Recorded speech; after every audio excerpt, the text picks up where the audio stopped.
sida timirtu u caawiso dheefshiidka bini'aadamka. Ma isweydiisay timirta iyo faa'iidada ay u leedahay caafimaadkaaga? Dheefshiidku waa mashiinka nolosha ee jirka bini'aadamka. Haddii uu xumaadana, caafimaadka guud ayaa dhibtoonaya. Timirtu waxay u shaqeysaa sida shidaal nadiifin ah oo mashiinkaasi dib u habeynaya. Marka ugu horreysa ee aad calaliso ama aad cunto timirta, candhuuftaadu waxay la falgashaa sokorta dabiiciga ah ee timirta ku jirta, taasoo caloosha u diraysa calaamad muujinaysa inay isu diyaariso inay cunto imaanayso. Timirtu waxay hodan ku tahay fiber-ka aan milmin insoluble fiber. Fiber-kani wuxuu u shaqeeyaa sidii xaaqin dabiici ah oo nadiifinaya darbiyada mindhicrada. Ma isweydiisay sababta timirtu u daaweyso calool istaagga? Fiber-ka kor ku xusan wuxuu kordhiyaa miisaanka saxarada, taas oo sahlaysa inay si fudud u gudubto saxarada. Sidoo kale timirtu waxay leedahay fiber milma soluble fiber. Kanina wuxuu soo jiitaa biyaha, isagoo ka dhigaya cuntada mid jilicsan oo si habsami leh ugu dhex marta nidaamka dheefshiidka. Waxyaabaha cajiibka leh waxaa ka mid ah in timirtu ay kiciso soo saarista macdanta faa'iidada u leh mindhicrada probiotics, ama macdantan oo mararka qaar la dhaho bakteeriya kaliya ee faa'iido u leh mindhicirka.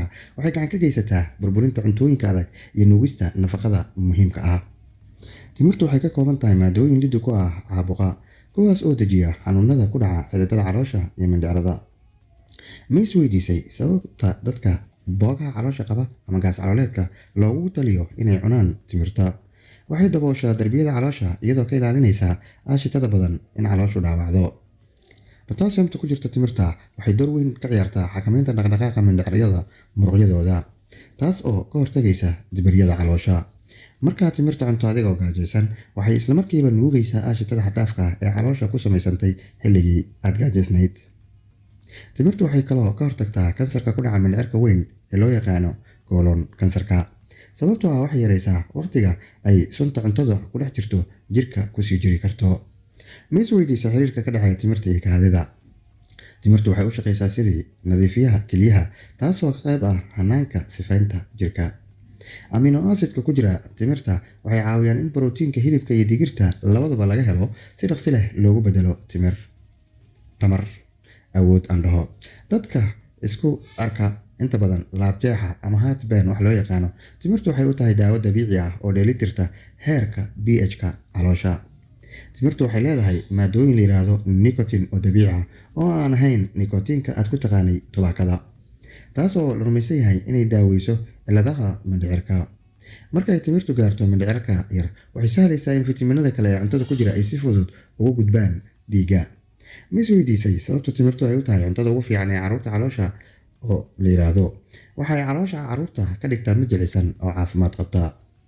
Cunista timirta habeenkii waxay kaa caawinaysaa in subaxdii hore qofku si dabiici ah u faaruqdo calooshiisa, isagoo dareemaya fudayd oo uusan hore u arki jirin. Timirtu waxay sidoo kale yareysaa dhibaatooyinka ay keento cuntada dufanka badan, iyadoo kala saarta baruurta caadiga ah iyo nafaqada jirka. Fiber-ka ku jira timirta waxa uu kaloo xakameeyaa nuugista sokorta badan, taas oo ka dhigta mid aan culays ku noqon ganaca ama bankariyaaska. Dadka inta badan ka xanuunsan ganaca waxaa lagula taliyaa inay isticmaalaan timirta. Ma isweydiisay haddii timirtu caawiso dadka qaba xanuunka loo yaqaano IBS ama irritable bowel syndrome? Haa, waa muhiim. Haddii loo cuno timirta si caadi ah, ugu yaraan 3 ugu badnaan 7, waxay dejinaysaa calaamadaha xanuunkaasi. Timirtu waxay gacan ka geysataa nadiifinta beerka, kaas oo ah xubinta ugu weyn ee sunta ka saarta jirka. Maadooyinka loo yaqaano polyphenols ee ku jira timirta waxay dilaan sunta iyo bakteeriyada waxyeellada gaarsiita caloosha.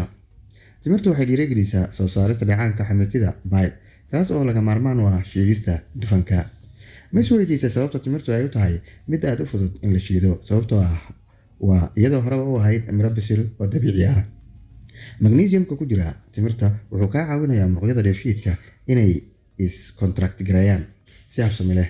Muruqyadu in ay si fiican u shaqeeyaan ayuu qabanaysaa. Timirtu waxay ka hortagtaa hemorrhoid baabasiirka, maadaama ay meesha ka saarayso calool istaagga oo ah sababta ugu weyn ee baabasiirka.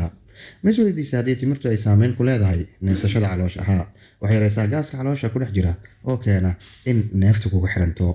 Marka timirtu ay la kulanto biyaha jirkaagana, waxay noqonaysaa maado eg jeel, kaas oo raacda cuntada kale si ay u socodsiiso. Timirtu waxay kordhisaa dareenka ragga, taasoo ka dhigan in dheefshiidka uusan u baahnayn inuu si xad dhaaf ah u shaqeeyo. dadka qaba xasaasiyadda cuntada qaarkood timirtu waxay u shaqaysaa sidii baafar ama dheelitire ka ilaaliya caloosha falcelinta daran. Ma isweydiisay sidoo kale timirta inay leedahay alkaline? Ha, way leedahay. Waxay ka dhigaysaa deegaanka dheefshiidka mid dheelitiran oo aan aashita ku badnayn. Cunista timirta iyo cabista biyaha diiran waxaa habka ugu dhaqsiyaha badan ee loogu nadiifiyo marinka dheefshiidka. timirtu waxay leedahay fitamiino kala duwan oo loo yaqaano vitamin B complex, kaas oo muhiim u ah beddelka cuntada loona beddelo tamar unugyada jirka. timirtu sidoo kale waxay daaweysaa lalabada iyo matagga. Waxay dejisaa caloosha kacsan haddii si tartiib tartiib ah loo calaliyo. Fiberka timirta ku jira wuxuu u shaqeeyaa sida probiotics oo quudinaya bakteeriyada ama difaaca wanaagsan ee caloosha. maadaama ay timirtu leedahay copper iyo iron, waxay caawinaysaa enzyamyada u xilsaaran soo saarista tamarta dheefshiidka. Gabagabadii, nidaamka dheefshiidkaagu wuxuu u baahan yahay fiber iyo macdano joogto ah. timirtuna waa isha ugu raqiisan uguna dhow ee laga helo.